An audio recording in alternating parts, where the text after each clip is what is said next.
Forêt, je suis auteure jeunesse. Je publie pour la maison Héritage et dernièrement, j'ai publié Le Village, un frisson 100% québécois. Et je vais vous en lire un extrait. La première maison hantée. Nous empruntons donc le sentier qui mène à la forêt. Tout en marchant, Gabrielle jette de temps à autre un coup d'œil à son téléphone cellulaire. Elle me donne l'impression d'attendre un message. Nous avançons côte à côte, en silence.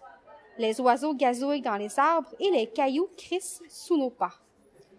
Plus nous nous enfonçons dans la forêt, plus les bruits de la rivière s'estompent. De temps à autre, nous croisons quelques randonneurs. Soudain, je l'aperçois de loin, entre les branchages. C'est la première maison hantée. « Hé, Gabrielle, lève les yeux de ton écran et regarde là-bas, dis-je. » Gabrielle range son cellulaire et lève les yeux. « Quoi? Qu'est-ce qu'il y a, Alexis? Je ne vois rien. » « Regarde bien. » Je montre l'édifice du doigt. La maison n'est pas facile à distinguer entre les arbres. Elle plisse les yeux un moment, puis elle la voit enfin. Émerveillée, elle accélère le pas. « C'est bien ce que je pense? » me demande-t-elle. « Oui, c'est la première maison hantée. » Je me demande d'où peut bien lui venir cette fascination pour les fantômes. En quelques minutes, nous nous trouvons devant la vieille bicoque. Un écriteau en interdit l'accès pour des raisons de sécurité. Elle semble prête à s'écrouler. Les planches de bois qui constituent ces différents murs sont pourries et laissent passer la lumière du jour. Il n'y a plus de porte ni de carreaux aux fenêtres. On peut voir à l'intérieur. On dirait qu'une tornade a tout dévasté. « Wow, c'est impressionnant !» lance Gabrielle tout en replaçant son chapeau sur sa tête. « Elle est vraiment hantée, cette maison? » « Oui, et c'est une très, très vieille maison, comme tu vois.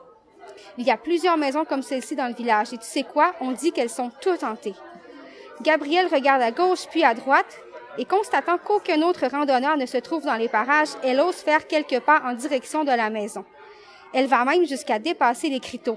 Je me raidis. « Gabrielle, tu ne peux pas aller si près, c'est interdit. » Mais Gabrielle n'en fait qu'à sa tête. Elle marche sous la pointe des pieds, son téléphone cellulaire entre les mains, comme si elle s'attendait à se faire surprendre d'une minute à l'autre.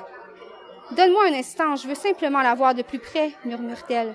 Sur Internet, on dit qu'on peut voir des fantômes dans ces maisons. J'aimerais bien prendre quelques photos. On ne sait jamais ce que je pourrais capter sur les images. « Gabrielle, tu n'as pas le droit d'être là. Il y a des gardiens sur le site. Tu sais, reviens dans le sentier. Éloigne-toi de la maison. Relax, prends une grande inspiration. Tout va bien aller. » Gabrielle se trouve maintenant à quelques centimètres de l'entrée de la maison. Je la vois scruter l'intérieur avec attention. Puis, elle tend les bras pour prendre quelques photos. Au même moment, dans un craquement sinistre, une masse sombre s'extirpe de la maison et fonce à toute vitesse sur Gabrielle.